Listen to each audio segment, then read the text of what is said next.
my God! Look at our room, Alyssa. We're getting there, y'all. It's We're almost getting like there. We upgraded. Ayy. And it's almost like that's why we took a little longer to put this episode out. That's what she said. Y'all, welcome back to another episode of Booked and Busy-ish. That part. Yes. Chase, what we getting into today? Well, first of all, I'm going to introduce myself because we might have some new viewers. Hi, everybody. My name is Chase Simone. I am a working actor here in Los Angeles, California. And hello, I know you all know, but just in case you don't, I am filmmaker Alyssa Brayboy. Welcome back. Okay, Amazing. Anyway, we're moving on. So, today, Alyssa, Yep. I want to talk about directorial debuts. Yes. We have both kind of been in our writing bag lately. Especially, you're writing a feature right now. Polishing a feature, y'all. It's been written, and then this deadline came up to have it to someone.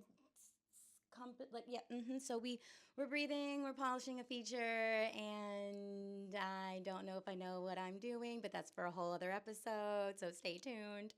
And in theory, you would be wanting to direct this? This one? No. Really? No. Why not? Watch it happen. Because actually, based off of a previous episode that we had, Notes That Help and Notes That Hurt, I have often been given a no in terms of, like, lack of better words, stay in your own lane. Okay. And you can't do everything. And so I'm trying to shake it off. Yes, I have been writer, director, and I'm like, okay, but this particular project, I think I just want to be writer, executive producer because I'm tired. And that's fair. Or even, actually, sorry, y'all, in this moment, Chase is asking me this question, and I'm actually answering it. I'm like, oh, I might. Yeah. I might. And that might be my directorial debut. Interesting. Feature. Yes. Directorial We're going to debut. get into that, like the nitty gritty of directorial debut. That's the main focus of the episode. But yes, long story short, I might. But right now I'm just writing it. Yeah. But in writing her feature, I'm writing a spec pilot for an idea that I had in the middle of the night one night. And I'm thinking about everyone's kind of firsts in the world and these great people that have created amazing careers for themselves, and the fact that they were sitting there maybe in their bed at some point writing down random thoughts as well. Right. So I think that's what I want to talk about today. I love it. But first, y'all know, we start with a little industry corner, and it just so happens we're going to talk about first impressions when it comes to, when it comes to the entertainment industry and what you give off when you have any type of debut. And in some cases, the box that you're put in, the way that you are pigeonholed, and it is unfortunate. And so sometimes it takes a while for you to break out of that box.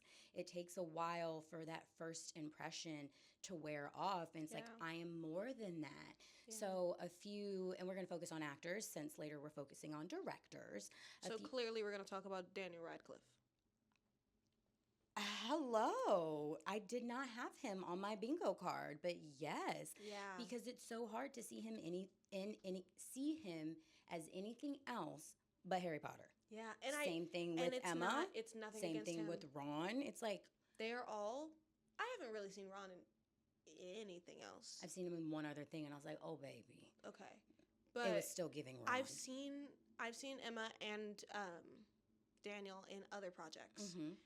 And I don't know. They're not bad. Right. They're not bad actors, but it's like you were in one thing for 10 years. That's hard. Same thing, Grey's Anatomy. Ellen. Hello? Because what did she just do? I'm sure she's fine. What did she just do? Good American Family? Yeah. Is that what that was called? Yeah, that was weird. It wasn't for me on the Ellen side. Right. I think that the show itself did well. I think Ellen did well, but Mm-hmm. she's Meredith Grey. Yep. She's Meredith Sex Grey. in the City. She's Carrie. Like, you know what? So here's because SJP, SJ, mm-hmm. she is Carrie, but she is also I can't even remember her name from it. See, so is But she anyway? no, it's Hocus Pocus. Yeah. That's fair. But that was before Sex in the City, I think. Yes, it was. Yes, it was. And so that exists in its own right to me. Mm-hmm. And then Sex in the City exists in its own Pretty right. sure her name was Sarah. Yeah, it was. Mm-hmm. Sister Sarah. Mm-hmm. Come, little children, I'll take thee away. Oh my God, beautiful! The way witches had a hold on me. And anyway, we're not getting there. Different episode, different podcast, all of the things. Yeah. Moving on. I had Robert Pattinson on my list. I was like, isn't it Pattinson? Whatever. Sorry. Because Edward, Twilight. I'm like, you know what's gonna kill you? I can't take you seriously. Flo. What? Flo. What? From Progressive. Yep. And Matthew McConaughey, like, whoa, his first impression, like, what Pause. He was the rom-com. He was the so it's not a specific character with him. It's a type. Yes, fair he enough. Was pushed into a type, just like Zendaya was pushed into a type. She's a Disney. I will give Zendaya the credit though. She worked to get out of that type. Exactly. She worked. First impressions, breaking out of boxes is hard. Yeah. And so even as like any type of artist, you have to be, and it's unfortunate, very strategic about what it is. Like sometimes you're like, I'm gonna take it. And then I'm gonna have to work to get out of it. But some people don't want to get out of it. Charlize was always the sex pot, the beauty, the way, and Angelina Jolie, the way they had to, like, Girl Interrupted, Monster, Halle Berry, Monsters Ball, to be taken seriously. Yeah. Ugh. I'm like, oh, okay, note taken, y'all. Anyway, so Industry Corner, first impressions, they matter. They have do. To somewhat be strategic in the roles that you accept. And I have a question for you because I don't think it pigeonholed her. Okay. But first impression wise, and I don't know that this was her first acting project. I just know it was her first big and made a name. Dakota Johnson. Where's that book? Somewhere on the wall over here. Because everyone has the fear that if your first project involves any sort of sexual nature, any sort of nudity, you stuck. Then you're stuck. She hasn't been stuck. She has done a good amount of work, and it has not revolved around her body when she's naked. But what's your question? Do you think it pigeonholed her in a type? Give me the rest of give me something that she's just done. She just did Materialists. Isn't That's she still, in that? Yes, that's still because she's 50 Shades, right? She's 50 Shades. She did that. She did, what was that Marvel movie that? Trash. Sorry. Madam Web? Madam Web, Goodbye. That's what it was called. Goodbye. Yeah. No. It's like, oh, we're still trying to make fetch happen? I cannot. No shade, but also like, for the longest time, I'm so sorry. And actually, I was going to say that, and then I had to correct myself before the words even came out of my mouth. Kristen Stewart. I was like, can we please? And I'm like, I never got there. I'm not still there, but I can see her trying before I felt the industry was trying and pushing her in every direction. I'm like, I'm sorry, she's got one facial expression for me. One. But now she's doing a lot more independent, a lot more risque, a lot more actor, like wanting to grow and being taken seriously. So I'm like, okay, boo-boo. Okay, you're doing the work. You're doing the work to break out of the box that you have been put in. So I don't know if I answered your question in terms of Dakota because I don't love Dakota. Not that I don't have to love her to respect, like, because it's hard. Yeah. You got to take the roles that are the opportunities and the roles that are given. Are you just going to be like, no, I'm going to wait? And she chose the right role at the end of the day. Yes, she did. It kick-started her career. She got, what, 3 movies out of that? Mm-hmm. So, okay, anyway, because we're making a whole other episode and we need to hop back on that train. So, directors. Yes, directors. All right, y'all. Chase and I each picked a director where we're like, yo, they have been doing the damn thing and the trajectory of their career and where they started from and the things that they did before. We're like, oh, we see you. Okay. But also, I want to back it up. What is a directorial debut? Exactly. So theoretically, it is your first public viewing of a project. It's the first thing that you directed that is publicly screened across nowadays streaming and box office. But yes. But first thing publicly screened, right? And so it's interesting because even though there are, short films that you may have done prior and you were a director. And so a lot of the times it also refers to your first feature film, your first episode of television. And so just knowing, okay, but they have had a hand in this creative game for some time. So sometimes, in some capacity. And so it's also essentially your calling card. It is your, this is the manner of filmmaking that this is who they are as an artist. And so it's their, here I am. It is their yes, I've arrived, my coming out party, so to speak. Anyway, okay. So Chase and I picked a director. Ryan Coogler is who we'll be talking about today. Okay. Para mí. Yes. I chose John Singleton. Come on. I love me some John. R.I.P. Yeah, I think I'm going to start because go for it. You said a lot of the times these directors will have had other things to do before they get to this directorial debut. Except for John Singleton. This man made his directorial debut straight out of college at 23 years old. Okay. And he made Boyz in the Hood. Hello. Who does that? Okay, Who does that? How do you do that? I have 2 things to say about that. But also I am curious, even just artistically, if you know, because I don't, what John was involved in prior. Was he an actor? Was he okay? Well, just share with the people. Fun fact for me, I grew up with John, sort of. One of his children is one of my best friends. We went to school together. We're still like best friends now. Selena Saw, hey. And so I got a lot of information on John outside of the industry, but also behind the scenes. Okay. He also, fun fact, I don't think I've even told you, that was the first active set I was ever on. Cute. He like threw us in to be background actors at one point. I was really excited.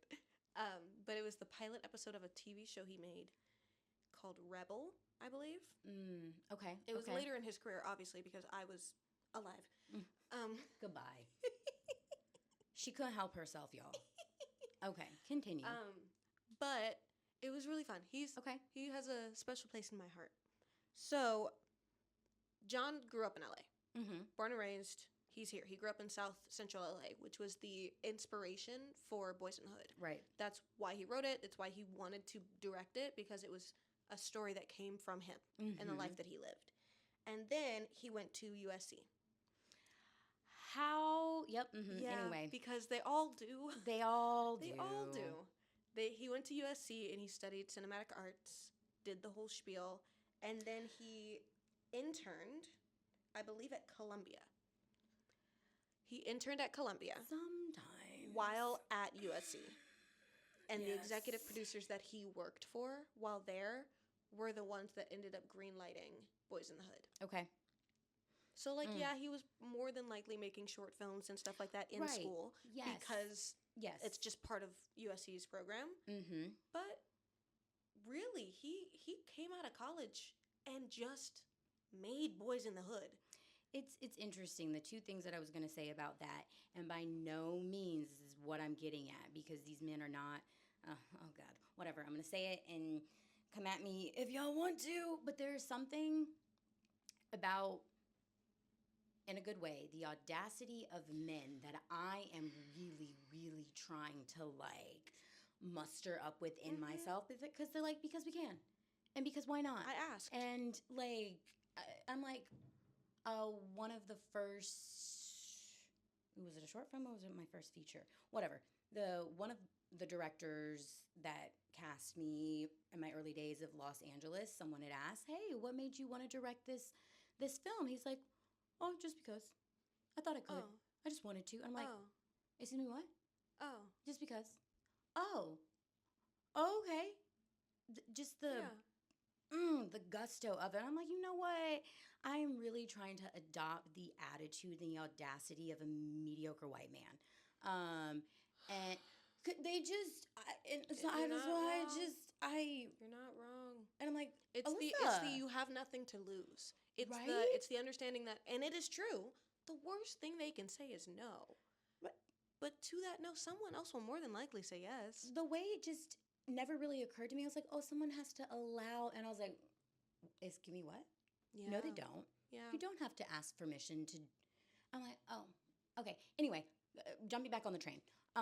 It just that right out of college, I was like, you know what? This is what we doing. Yeah. I'm like, but also I appreciate John because he knew what he wanted to write. He wanted. Oh, come on, motorcycle. LA, y'all. Writer, director. He wrote and directed. He wrote at 22, and filmed at 23. And he was, I believe, the youngest black man to get nominated for an Oscar at the time. For his directorial debut as a 23-year-old.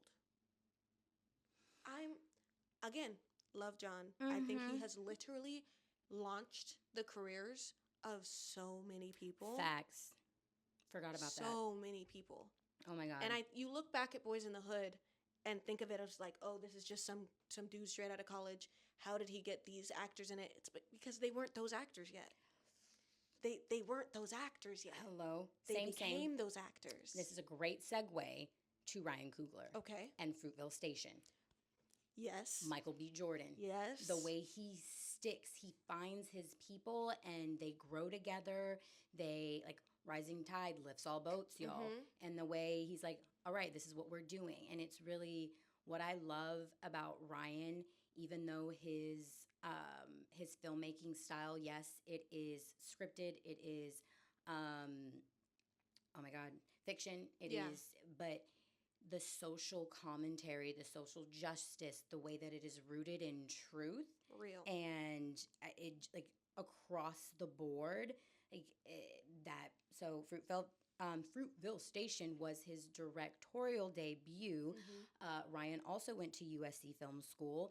He then, handful, and I have the list, short films. He did write and direct several other short films, but then went on to, was it directing and writing? He did a Sundance lab. Okay. Because of course. Why not? Yes. Yeah. And so it's like, oh, the way in which most directors, not all, they find their core group. Yeah. And they're like, oh, we have an unspoken language. Like, we just have this way of working together that doesn't, like, we know. Like, there's a shorthand. There is this is how we do things. You get my vision. I know how to direct you. And so I absolutely want to work with you again. And there are probably projects that Ryan and Jordan, my bad. Sorry, that's another one that we're going to get to, y'all. Jordan Peele, my bad. My brain is so many steps ahead. Michael B. Jordan, they're like, yo, the way I would, like, just want to peek inside one of their notebooks. Have you seen those memes that are like my perfect smoke rotation or something like that? No. I don't know if that's the right wording. I don't do that. I don't do the drugs. But I've seen... What? No, it's not. Okay. No I judgment. don't do the... Okay. Anyway. I'm sorry. Rotation, smoke circle, like... It's just on puff, TikTok. puff, pass. It's a thing. Anyway, my bad. No. It's like... The tic-tac. Anyway. Okay. It is that 70s show circle. Okay. It's those conversations that would happen. Who's in that perfect circle for you? Because Michael B. Jordan's in mine. For one, he's just nice to look at. But also, I think creatively, I'd love to have a conversation with him. I think that Ryan's in mine as well. I'd love to have a conversation. That's hard. Yeah. Because Ryan has climbed the ranks in my creative book, because at first I was like, oh, I'm like, Alyssa, how dare you? Yeah. I didn't... Like, he's also had to... It didn't even occur to me until this moment. He broke out of a certain box. Mm-hmm. And I'm like, oh, I see you.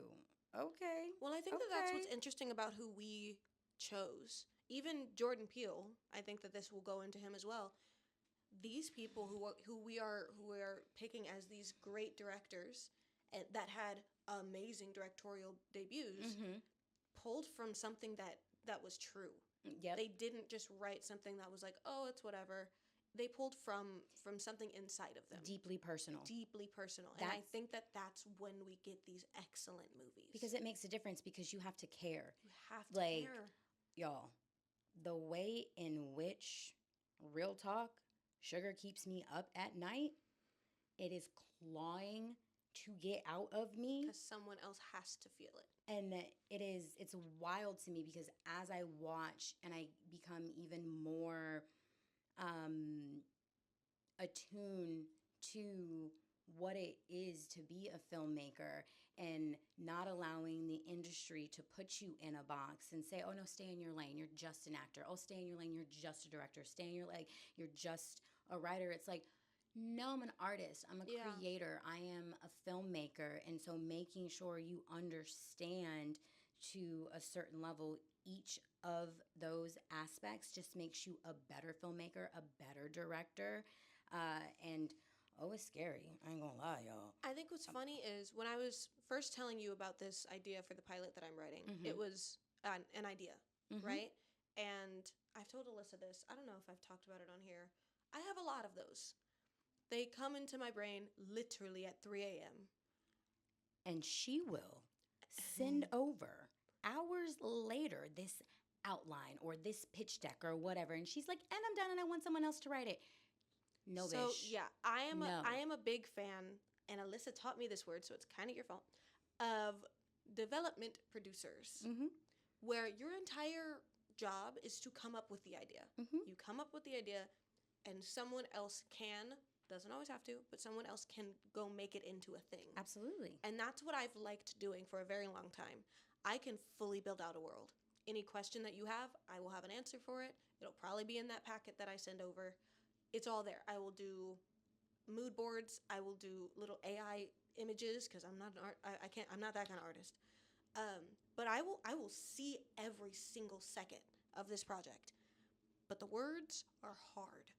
Oh, they are. The words are hard. And so I just want to step back, and I'm like, that is someone's gift. That is someone's gift in life and calling, and I want to let you do it. You have to find those people. And sometimes, though, what I have learned, especially when you're starting out, you have to at least create the foundation, get it out there, and then hand it off. Yeah. And so, absolutely, I can't wait to watch this episode like 11 years from now. Oh, my God, y'all. Anyway, because the way we are putting things into the ether and the way Chase is going to be like, this is all your fault. You're welcome. Anyway, okay, yes. Oh, my goodness, my train of thought just went out the window. Okay. We were talking about sometimes it's clawing at you. It has to come out, and it has to come out from you. Yes. And she'll get back on that train eventually. What I was getting to was that I was happy developing this story and just having it as a pitch, having it as something that, especially because it's a spec for a spinoff. I don't know if I can write it, because it's this series, the person that usually would write this script is very particular. So I was like, why would I even try to write it? She can write it herself. Because you can. I can. I am struggling my way through it. She's doing just fine. I shared it with a writer friend of mine. Her name is Chris. Hi, Chris. And Chris told me in so many words, to be as nicely delivered as possible. She goes, I would never call you a fool. But if you do not write this, that will be the most foolish decision you have ever made. Mm-hmm. No, I'm not going to lie. Alyssa said the same thing. She didn't say it like that.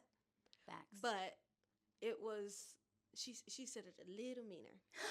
Sorry, not mean, blunt. Yes, direct. I did. I said, ma'am, outline, pilot script, you got, what did I give you? You gave me a month and a half, I believe. And? To write a pilot. Uh-huh. A whole pilot. Pressure makes diamonds. Anyway, y'all, because we are totally derailing and we're getting back on this train. Okay, Ryan, the things that he did before in terms of short films and like what put him on, and yes, they were all USC film projects and short films, but they all have the same tone. And so, of course, Fruitvale Station, y'all, when that was his directorial debut, it just made sense based off of all of his previous works. Like, for example, his 2009 short film, Locks, a young black man gets a haircut on the way to a job interview, revealing subtle shifts in his identity and how he is perceived. Themes of respectability, black masculinity, transformation. We have his 2001 short film, Fig, My Whole Heart. Yeah. 2011. 2011. I was about to say, he was making stuff. No, 2011. Reading too fast. My whole heart stopped. A single mother involved in sex work struggles to protect her young daughter while trying to leave the streets. Themes: motherhood, survival, dignity, and crisis. Yeah. Another 2011 short film, Gap, a brief but tense story about a father-son relationship strained by emotional distance and economic hardships. Themes: family, emotional repression, economic struggle. And the through lines, like the base of what he does and what he likes to create comes from a place that is deeply personal in the way in which he wants to leave a mark and change this world and make it a little bit better through storytelling and highlighting marginalized voices. And I'm like, baby, can't wait to work with you. Yeah. And it will happen. All of the ways. And absolutely. Absolutely. 100%. So yes. And so now we're going to transition into, we're going to talk about Jordan Peele for a little bit. Okay. Because he's in my rotation too. Specifically, the two of them for Enlightenment. Yes. I have another script idea as of right now that I think the two of them collaborating on Chef's would kiss. be like right? Perfect. Genre bending. And that's what I found so interesting in terms of first impression. Jordan Peele, comedy, sketches. Yes. Yeah, he really flipped. Because Key and Peele was not at all Get Out. No. In no way. You couldn't tell me that was the same human being. Facts. But if you really dissect it, little gems of, but on the funny satirical side in terms of, if you, like, I'm not going to, paper thesis presentation of the ways in which there were certain things in their skits where it's like, oh, that makes sense. We were talking about it, but we weren't. They were talking about it, but they weren't talking about it in the way in which we were laughing at it. Yes, rather than having a discussion and showing you some very specific. Same. Black horror. Yeah, it's like oh yeah, we make y'all laugh. So good. It's like, yes, there is comedy in it because it is so scary. And it's like, oh, so Jordan Peele went ahead and flipped it on its head. Like, oh, I'll show you scary. Right. You have no idea what it's like to be in this skin. And you want this skin. Anyway, y'all, sorry. The way I could. Not a spoiler. Yeah, the way I was like, oh my gosh, the tangents when it comes to film directors, stories, and the raison d'etre. No. No, that could have worked. Anyway, I'm Chase, take it away, because I appreciate Jordan Peele because, like I said, black horror is a very specific subgenre that, when done right, is not just for black people. In theory, it's really not at all for black people because it's like it's not horror for us. That is every day. just life. But that, I think, is what makes it scary for others because it's like, oh wait, hold up. Yes, it's a traumatized version, but like this is an exaggerated version of a pretty typical day. That's a Tuesday. You know? We could get into Sinners, but I will not right now because that's a whole episode within itself. A whole episode. It's a deep dive. Oh my god. Because the amount of things that he put into that movie. The details, the culture, the history, the attention to detail on casting. Everything. And maybe that will. Maybe we'll get there. I need the poster on my wall first, which is coming. Anyway, so y'all, directorial debuts, and then watching the growth of these filmmakers, of these directors, and the legacy that they are leaving behind. Oh my gosh, the lives that they changed. Yes. The stories, like, and not just career-wise, but the way in which their storytelling touches people on a personal level and the ripple effect that it creates. Yeah. And the just inspiration. But also, goosebumps. Career-wise, not just for them, the impact that they are having on studios to be like, oh wait, we can invest in something like this and it can be a success. We can do that. Well, Sinners. what I actually think about Sinners is that the fact that, what is it Universal that did Sinners? Maybe it was whatever big studio backed it. I think it was Universal. But I think you're right. They want to make Sinners 2. Absolutely not. And He's Ryan, like, I'm I not. think, said no. He was like, it's okay to just let something live. They're allowed to do it. I got this backwards the first time I read and thought I understood it. He gets the rights back after 10 years. So they are contractually have every right to make a Sinners 2. Oh, yeah. However, Ryan will not be involved. And exactly. With no respect, Universal, or whichever company we will not be watching it without Ryan. So don't do it. So many, like, to a certain extent, I feel like they know that. Yeah, they were like, what? To a certain extent. Why would you do that? Because don't sometimes do that. it's, and we will get into this in another episode, but sometimes we don't need it. We kind of already did talk about it in a past episode. We don't need to continue going back to past IP. No. We can just make new stuff. And the way the internet will come for you and the culture will come for you for appropriation, it's like, no, put it the fuck down. Leave it alone. Sorry. Angry. You're not wrong. Sweaty. Like, just, no. You had to. Oh, you wanted to take something that's not yours? Like, technically, I mean, it is yours, rights-wise. I mean, isn't that literally the whole point of Sinners? Yes, Chase. I'm so proud of you for catching that. Yeah.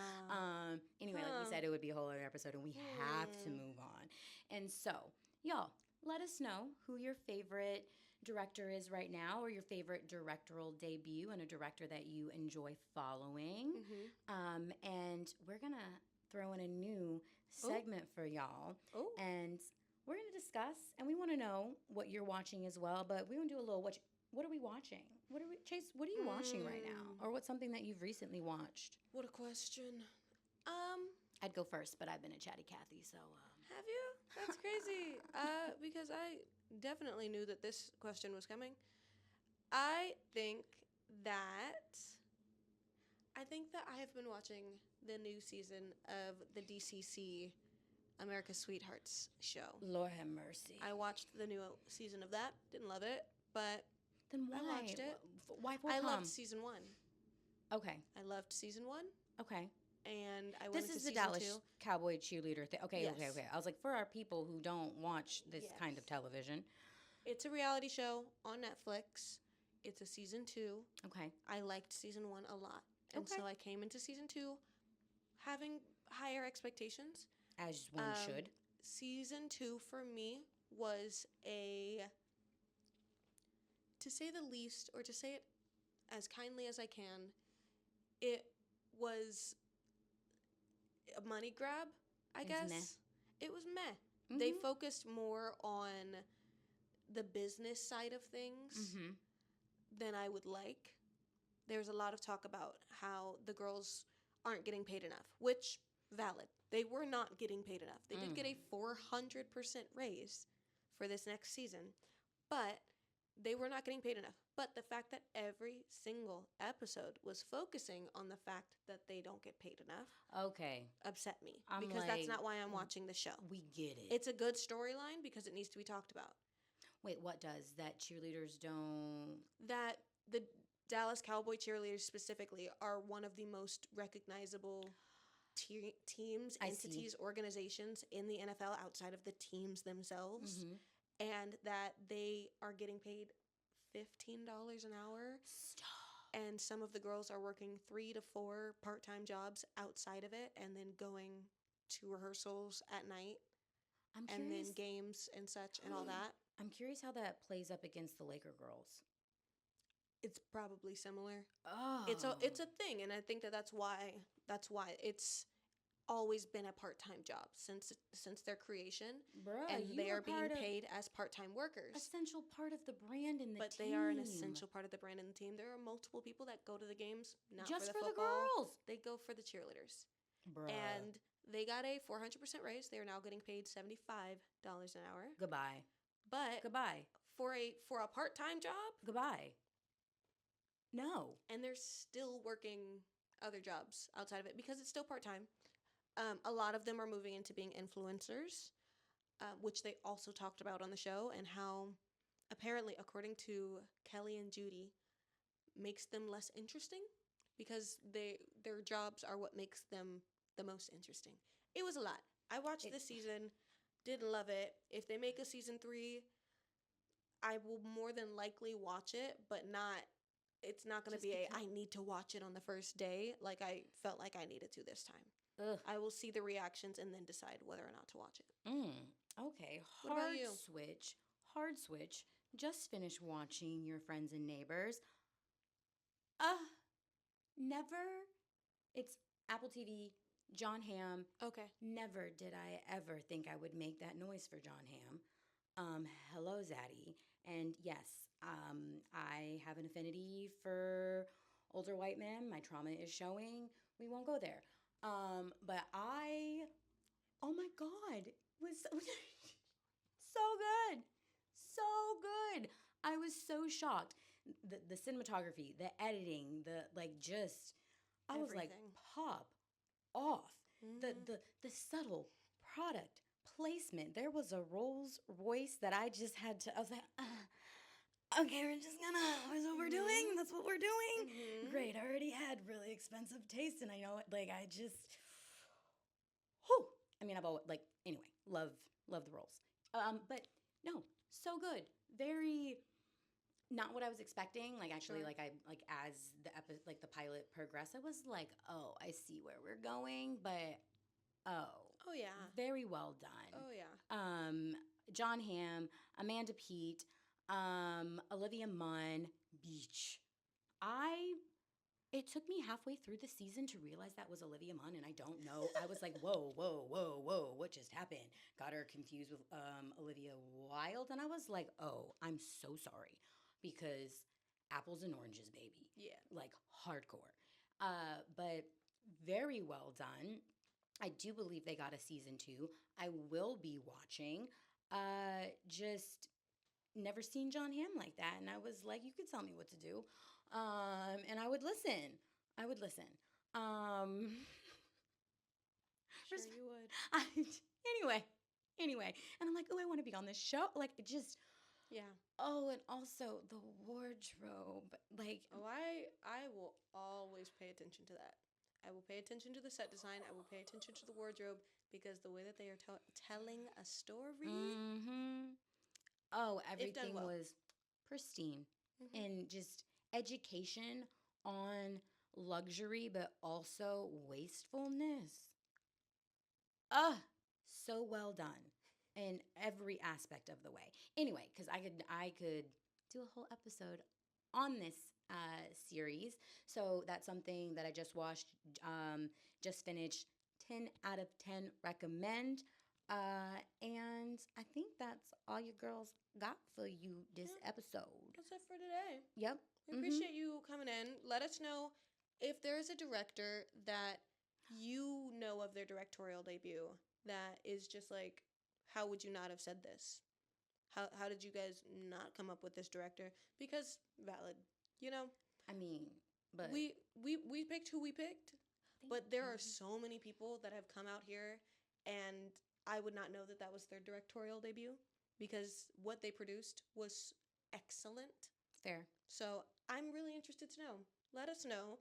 Pull out some stuff from like the depths because we need more stuff to watch. Chase might not know though because y'all, she just a baby. Okay. Anyway. So here's the thing. I might recognize the name. I might not have watched it, but I might recognize the name. Anyway, y'all, also tell us what you're watching. Drop it in the comments. Don't forget to like, comment, subscribe, all the things, and come see us again next time-ish. Because we don't know when that's going to be, and we're doing our best. Okay, so thank you. I'm filmmaker Alyssa Brayboy. I am working actress Chase the Love. And this has been another episode of Booked and Busy-ish.